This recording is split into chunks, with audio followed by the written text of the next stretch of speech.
sốt nó lầy lầy ra đó bác bảo lên nó ra là mỗi cái hộp sôi là như hai cái cái này là để như vậy là bao bọc rồi.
Chắc là vẫn đông sẽ nhanh thôi.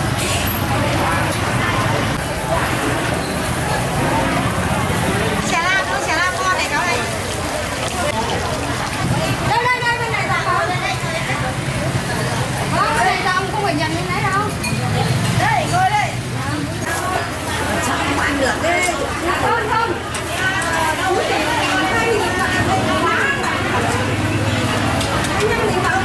Đồ ăn thôi.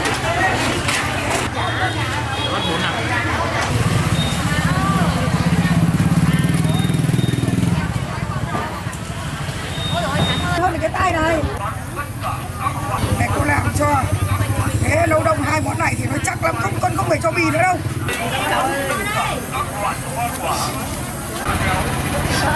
Thế hai thì thứ này cắt còn cố đông có khoan như thế là được.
ngồi mèo.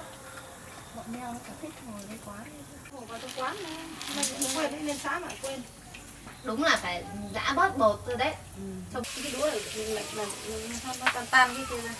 Bánh chuối. Nhưng mà chị mua cái bột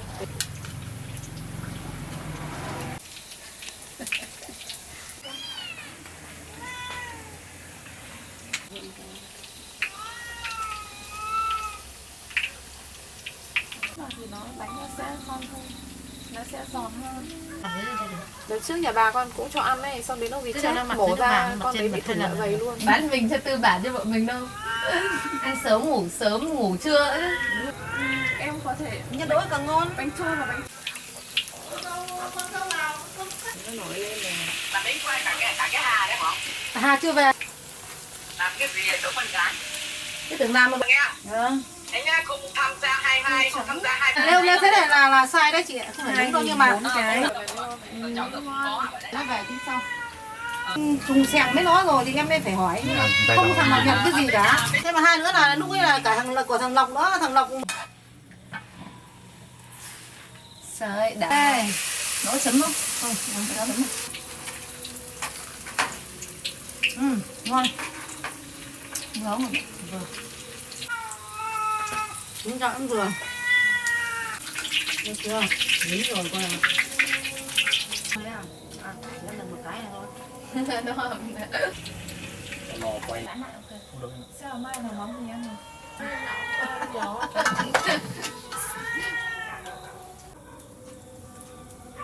Mẹ già mẹ yêu mà anh sẽ anh bảo chị Nhung sẽ đi bán bánh. Ngày em đi bán rau.